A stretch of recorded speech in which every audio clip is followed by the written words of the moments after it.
Hello there, I'm Harald Botsakiris and this is Future Games, and we have here Rustan Håkansson that is going to announce something to us. Okay, so this is the initial release, depending if you're quick at putting this on, making this public. But this is the first interview I'm doing with Tribes, new game from, and the first game that we're going to do with the Tea Time Productions. It's going to be on Kickstarter in January and hopefully production to start in February. And it's a thematic prequel to Nations that I co-designed, and it is a advanced prototype with some of the real art.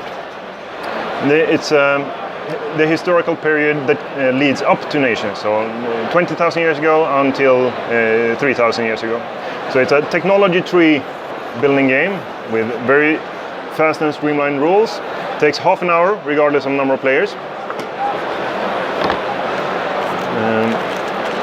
We have technologies, we have huts for your tribes, and cubes and discs for marking points and such. And we have the central action column. So at the start, you have explore, expand, and move. And this is what you interact with, and this is the basics. These are always available in a random order from the start. And then more can be added, up to 3 more of the basic actions. And then we have historical events that can be added. And these are always there, they rotate. But the historical events, they are added once. And then, okay, here is the heaviest, invaders. If you take this one, you get 3 points if you have the most strength. But the normal ones, you take it, you take the lowest one, it's free. You do the action, and then you move it up to the top of the action column. So it takes time until it gets back. Okay. You have limited money, so you start with 3 money. And if you pay 1, you don't want to do expand, you want to do a move. You pay 1 for every one that you jump over. Take this one, do it, and then put it on top, and then push it down. And then anyone else who takes the expand will get the gold that you put it on. So gold means flexibility. So when you do expand, you check on your expand marker here. This is move, this is explore, this is expand, and we have a last one for showing strength. So you start at 1, and then in the game you improve. So if you have expand 1 and do the expand action, you can only do 1 expansion. That means adding 1 hut.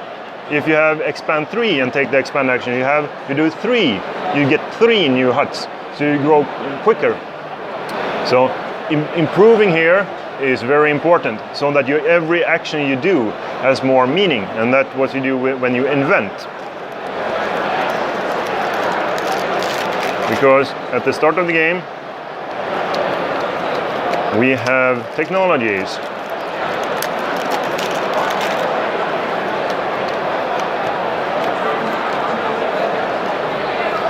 And from the start, you only see the first row of technologies.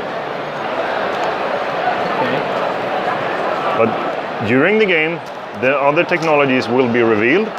So when the first player does the invent action and places his cube on the first space here, you get 2 points. I'll take one of the cubes instead. So you go from 0 to 2 points because you got the 2 points here. You increase your expand technology by 1, and you follow the yellow, they don't. You can see them very well, but the yellow arrows here to reveal the next level of technologies. And remember, this is the prototype layout. It's gonna get fixed, but the artwork is the real ones here. So this is one invent action. You take this, you do this, like in Nations, you do very quick, fast, small actions, and then it's the next player and go around and around. So invent is that. Grow or expand, you grow 1 hut, but you have to have an area that you grow on. So from the bag, you have these tiles, and they all go together like a jigsaw. Here are the mammoths. The resources are on one side, and the exhausted resources are on the other side. So you might start with this. So you have incense and 2 gold. And then you have the huts.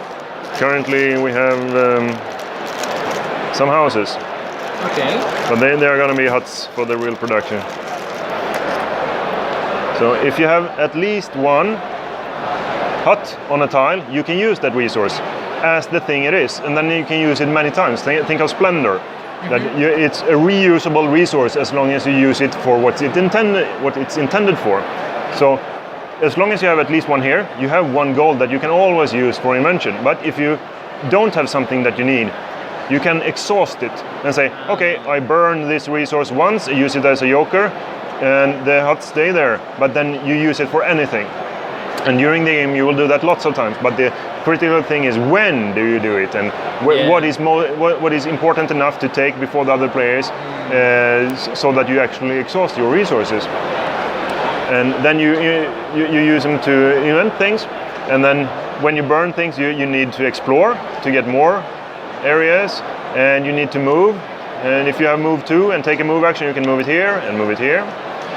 And then you have more possibilities, but you need to expand your, so you get more huts and move them away and explore. And then you have an engine building game until you come to maybe 10 or 12 points. And then you start to get really powerful.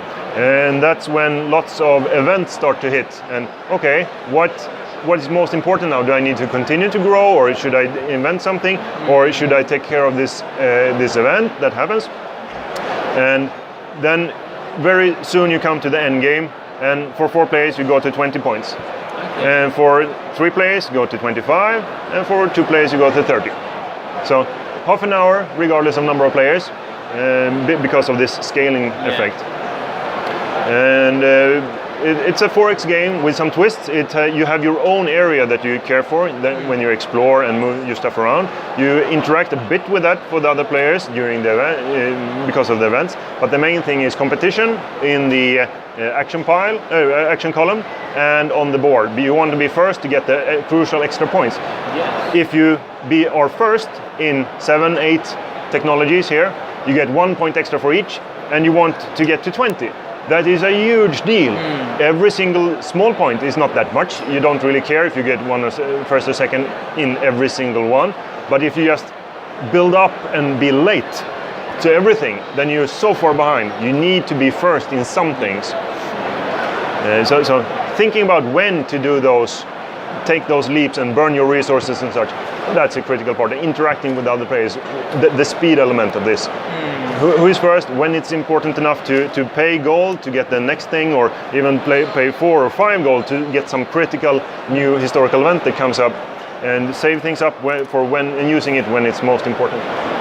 So tell us again, when is it going to be on Kickstarter? In January, Kickstarter, and then as quickly as possible after that go to print, and everything will be ready for print when the Kickstarter starts. So. Okay. But we need the money to be able to finance the print, otherwise we can't do it. So we need your help, and ideally on the first day. So go to our website and have a look, participate in the collaboration platform, and have a look at the game already now. Because all the files are out there, you can look, you can do a print and play, and hopefully soon we'll have a digital prototype as well. Okay, so best of luck from us. Thank you.